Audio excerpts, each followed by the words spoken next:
how do you think whatever parameters were being hammered by Steve Keim and Kyler Murray's rep, if they existed, how do you think they went after the Deshaun Watson contract? Ooh. It's just like, let's start again.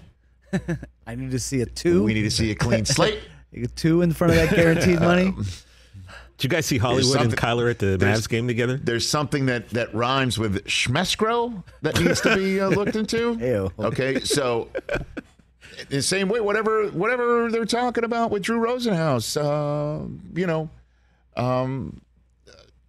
Tyreek Hill, and then Christian Kirk signs for all that bag, and then Devontae Adams signs for that bag, and then Stephon Diggs gets his bag, and all of that. Brett Veach calls up Drew Rosenhaus and says, "We're still good." And Rosenhaus says, "The old next question." Next question. New line. Who this? Next question. Next. And I just love, Brett Veach saying we have to now sit down and say we've got all of these needs, and maybe he's not getting into whatever else might be going on behind the scenes with Tyreek and the team, or if there isn't anything else, but he's just talking about dollars, cents.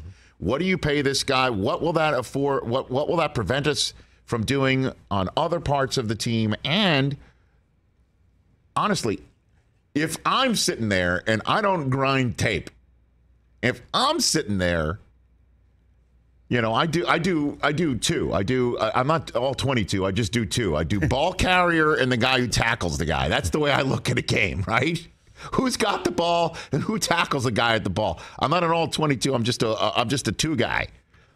But if I'm sitting there watching these receivers work out, and I'm like, that kid Sky Moore looks like he is ready-made for Andy Reid's offense and Eric Bieniemy's offense. If I'm thinking that, they're thinking that. And they might be like, we're going to go get, and guess who they got in the draft? Sky Moore. And Sky Moore is the height weight comparison almost to the pound for Tyreek Hill. They're both 5'10". Hill's 185. And Sky Moore is 195. Okay? And it's amazing how people will work it. The Tennessee Titans, A.J. Brown wants this amount of money. They're not paying it in the draft. Send it to a guy who is paying it. And let's draft his height, weight comp. Boom, Traylon Burks, come on in with the pick we get for sending away A.J. Brown. And the guy who acquires A.J. Brown is saying, guess what? Guess what I got? I got myself a receiver. And we had Howie Roseman on the show, general manager, talking about, well, how do you value the wide receiver position? Maybe you're different than the way that the Titans value the wide receiver position. And his answer is like, well, guess what? I've got a quarterback on his rookie contract. Right. I can value the receiver in a way that John Robinson of the Titans with Ryan Tannehill cannot. Guess what Brett Veach has? A quarterback not on his rookie deal, but on a deal that, as we pointed out earlier, at the time was just like, how much? And now it's like, how little is that compared to the how much for other teams? I love this sort of stuff. It's roster building 101, and I love being able to give it to you here on this show best I can. Yeah, it's cool because not every team is in the same situation. So how they're kind of maneuvering and building and formulating the roster and matching up guys in different contracts, it's really fun and exciting. And maybe that's how John Robinson's like. I'd love to get John Robinson on the phone. We'll do that best we can, because when you're saying, okay, we're not going to pay A.J. Brown, did he get a call from? I forget if Howie said he called him or what, or just John Robinson like, I got to look for somebody who can afford him and who needs a wide receiver. I mean, the Eagles are a perfect team. Yeah, there's only a handful of teams. Right. It's like perfect. Sold. We don't want to trade him, but there's only a handful of perfect partners in that situation. Got to find the right one.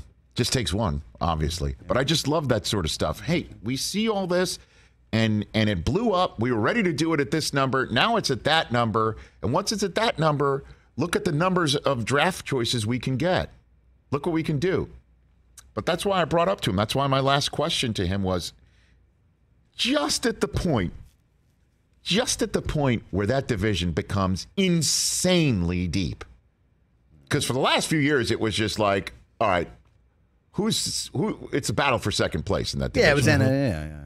It was like the old AFC East with Brady there. Yeah. Like, who's really going to, or who's coming at the king? Really? Yeah. Or like the NFC East every year. Right. Wow. Who's coming at the king? Now it's Game of Thrones. There's 4 kingdoms here. And so just at that point, the most dynamic, arguably, and the biggest difference maker in the NFL at that connection of wide receiver, quarterback to wide receiver, Mahomes to Tyreek Hill. They don't have it anymore. So how's that going to look? Well, Juju Smith-Schuster, Marquez Valdez-Scantling, that was the MVS, and Michael and Miko. Let's go. Let's see what they can do. And then you add Sky Moore to the mix. And Ronald Jones, by the way. Yeah. He's running the ball there with, Clyde Edwards-Helaire. And we'll see. They got to start 3 of the first 4 on the road. Hey, you watched all the way to the end. Thanks for that. Watch more right here.